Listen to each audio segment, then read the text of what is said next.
आज माझ्यासाठी खूप आनंदाचा क्षण आहे. 14 वर्षानंतर शिवसेनेमध्ये माझी घरवापसी झाली. शिवसेनेचे मुख्य नेते, राज्याचे उपमुख्यमंत्री माननीय एकनाथरावजी शिंदेसाहेब, त्याचप्रमाणे शिवसेनेचं युवा नेतृत्व खासदार डॉक्टर श्रीकांतजी शिंदे यांच्यामुळे माझी शिवसेनेमध्ये घरवापसी झाली. खरं तर असंख्य आठवणी धर्मवीर आनंद साहेबांच्या या वास्तूशी जोडलेल्या आहेत. माझं लहानपण मला आठवतं की माझे वडील स्वर्गीय खासदार प्रकाश परांजपे साहेबांबरोबर, म्हणजे मी 3री-4थीत होतो तेव्हापासून या वास्तूमध्ये यायचो. माझ्या वडिलांबरोबर काम केलेले ज्येष्ठ शिवसैनिक विलासजी जोशी असतील, दिलीप साने असतील, पांडुरंग पाटील असतील, शहर प्रमुख हेमंत पवार असतील, अभिजित दरेकर असतील, सर्वच म्हणजे कुटुंबामध्ये परत आल्यासारखं वाटतंय. आणि तोही क्षण मला लक्षात आहे. मागच्या खोलीमध्ये 2008ला शिंदे साहेबांनी बोलवलेलं आणि सांगितलं तुला बाय इलेक्शन लढायचे. म्हटलं साहेब मी तर कधी इलेक्शन लढलोच नाही आहे. थोडं तू कशाला घाबरतो, मी तुझ्या मागे आहे ना. दिघे साहेबांचा आशीर्वाद आहे, नावामध्ये तुझा आनंद आहे आणि हे ठाणा शिवसेनेचं आहे, दिघे साहेबांचं आहे. या आठवणी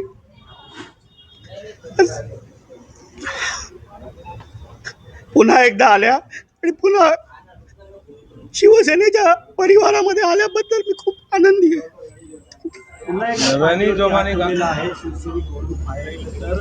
मोठा नेता आहे महाराष्ट्राचे उपमुख्यमंत्री, कसं बघतात त्यांच्या पुन्हा येणारी पूर्ण त्यांना ती जे जबाबदारी संघटनेमध्ये मला देतील ती प्रामाणिक शिवसैनिक एक कार्यकर्ता म्हणून मी पार पाडीन.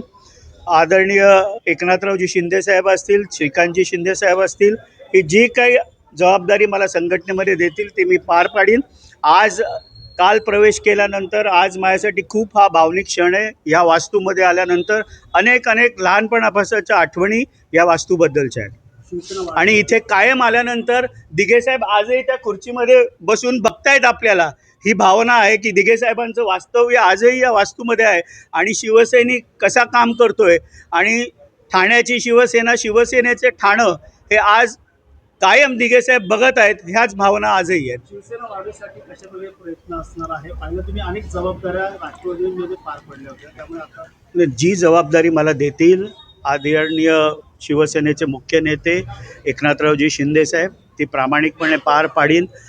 शिवसेनेमध्ये पुन्हा प्रवेश घरवापसी करत असताना मी अत्यंत प्रामाणिकपणे कुठल्याही प्रकारची इच्छा व्यक्त केली नाही. केवळ संघटनेमध्ये काम करण्याची मला जबाबदारी द्या एवढंच मी त्यांच्याकडे मागितलं होतं आणि ती जे जबाबदारी देतील ते मी प्रामाणिकपणे पार पाडेन. राष्ट्रवादीमध्ये त्यामुळे कुठे डावण्यात आलं होतं, विधान परिषद असेल या काही.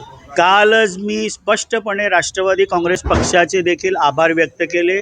राष्ट्रवादीतला माझा प्रवास हा श्रद्धेय शरद पवार साहेबांबरोबर, स्वर्गीय अजितदादा पवार असतील, सुप्रियाताई सुळे असतील, प्रफुल्ल पटेलजी असतील, आत्ताच्या राष्ट्रवादीच्या राष्ट्रीय अध्यक्षा, राज्याच्या उपमुख्यमंत्री सुनेत्राताई पवार असतील, पार्थ पवार असतील, जय पवार असतील, सगळ्यांचे मी मनापासून आभार व्यक्त केले. संघटनेमध्ये मला जबाबदारी दिलेले त्यावेळेचे प्रांताध्यक्ष खासदार सुनील तटकरेजी असतील, त्यानंतर प्रांताध्यक्ष म्हणून जयंत पाटील साहेबांनी काम बघितलं, दोघांचेही मी आभार व्यक्त केले.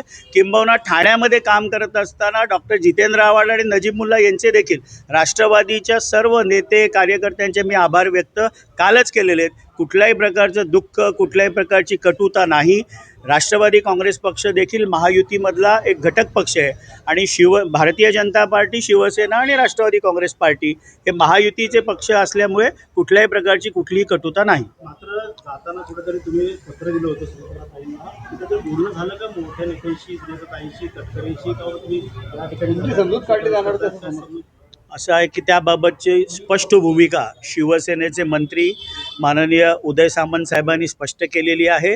वरिष्ठ पातळीवर राज्याचे उपमुख्यमंत्री, शिवसेनेचे मुख्य नेते व त्यानंतर स्वतः उदय सामंत यांनी सुनेत्राताईंशी बोलणं केलं, जय पवारांशी बोलणं केलं, खासदार सुनील तटकरेंशी बोलणं केलं आणि त्यामुळे शिवसेना आणि राष्ट्रवादी काँग्रेस पार्टी कुठल्याही प्रकारचा संघर्ष नाही किंवा कुठल्याही प्रकारची कटुता देखील दोन्ही पक्षांमध्ये नाही.